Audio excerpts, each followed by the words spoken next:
From the Albuquerque Journal, this is the leading news. I'm Gino Gutierrez. It's Monday, November 3rd. Here's what we're covering on today's episode. Andrew Brockenmeyer, a 35-year-old former Albuquerque attorney once described as shy and intelligent, fatally shot his parents, Marcia and Stephen, and his brother Eric in May, before setting part of their home on fire and then taking his own life outside the New Mexico State Bar Association. Police records obtained through an open records request reveal that in the year before the killings, Brockenmeyer's behavior had become increasingly erratic. He filed false police and child welfare reports, made blackmail attempts, and sent threatening letters and emails to judges and colleagues. His law license had been suspended in 2024 for unpaid fees and missing education requirements. His surviving brother Philip, a mental health counselor, described Andrew's final moments as, quote, a severe mental collapse, saying he appeared detached from reality and left behind delusional and burned notes. There's no record that he ever received psychiatric care. Marcia and Stephen, both longtime ministers, are being memorialized through a community library at their Albuquerque church, where their vast book collection is now freely shared.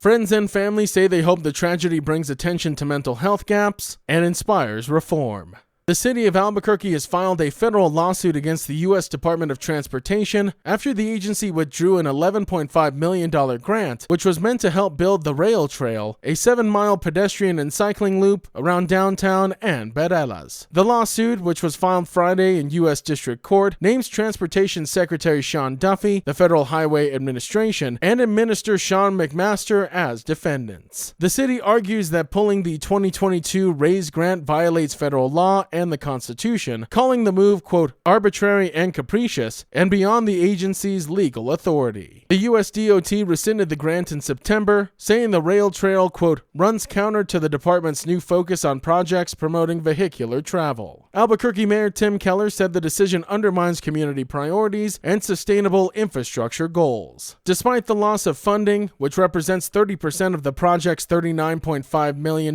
budget, construction continues with other funding resources. The first section, which links the Sawmill and Old Town, opened last week, and the Central Crossing segment is expected to open next year. The lawsuit comes just days before Albuquerque's mayoral election, in which Keller is seeking a third term in office.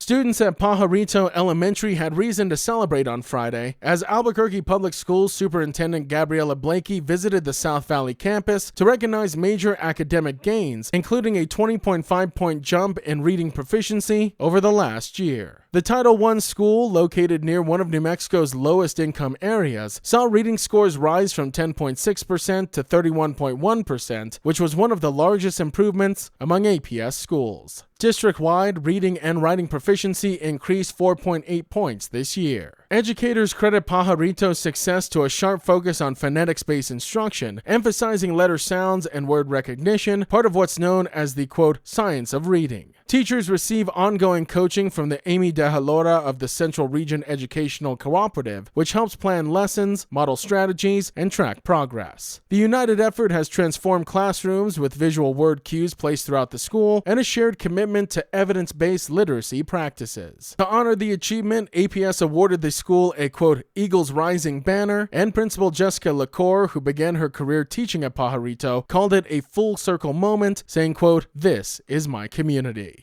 Taos-based artist and educator Agnes Chavez believes computer code can be a form of art, and through her nonprofit STEM Arts Lab, she's proving it to students across New Mexico. Founded in 2009 and officially established as a nonprofit in 2020, STEM Arts Lab blends science, technology, engineering, arts, and math, otherwise known as STEAM, to teach youth how creativity and innovation intersect. The program mainly serves rural students, offering paid apprenticeships, ambassador roles, and mentorship opportunities, particularly for young women entering male-dominated STEM fields. This year, Google's CodeNext program named STEM Arts Lab an affiliate, awarding $50,000 over 3 years, along with curriculum and training support. Students will now learn everything from coding to AI modeling and communication and presentation skills. Projects like, quote, Space Messengers, which is a immersive mixed reality installation collaboration was recently featured at Tausa's Paseo Festival and embodies the group's mission to use technology and art to inspire social good. Chavez also recently hosted a forum called, quote, AI in Action, which explored how artificial intelligence can serve communities. For students like Zion Flores and Ivan Rodriguez, the experience has been transformative, helping them build both technical and creative skills, and in Rodriguez's case, launch a career in digital media. Application for STEM Arts Lab's 2026 STEAM Teams and the Girls Apprenticeship programs are now currently open and will run through November 15th.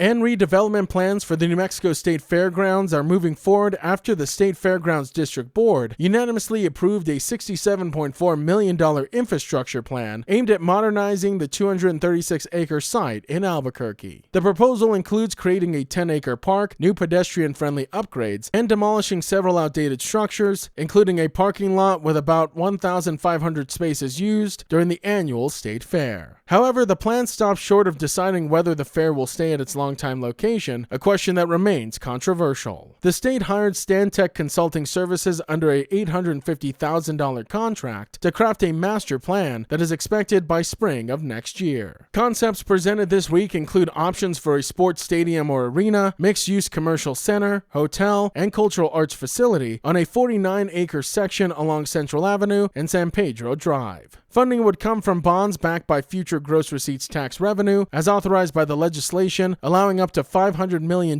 in borrowing for the redevelopment. Governor Michelle Lujan Grisham and former Albuquerque Mayor Martin Chavez, who is leading the effort, says the project could revitalize the surrounding International District. Still, relocating the state fair faces pushback from residents and all 6 current Albuquerque mayoral candidates, who argue the fair should remain where it is. The Leading News is powered by the journalism of the Albuquerque Journal. If you enjoy hearing all of the stories we share with you here daily, please consider becoming a digital subscriber to the Journal by utilizing the discount code in our show notes. Every subscription helps support local journalism and allows us to provide you with the news that matters to you. Now taking a look at Albuquerque's weather forecast. Today you can expect sunny skies with a high near 78, and as for this evening, partly cloudy with a low around 43. To keep up with all the latest news from the Albuquerque Journal, you can visit our website at abqjournal.com. That's the Leading News. I'm Gino Gutierrez. We'll be back tomorrow.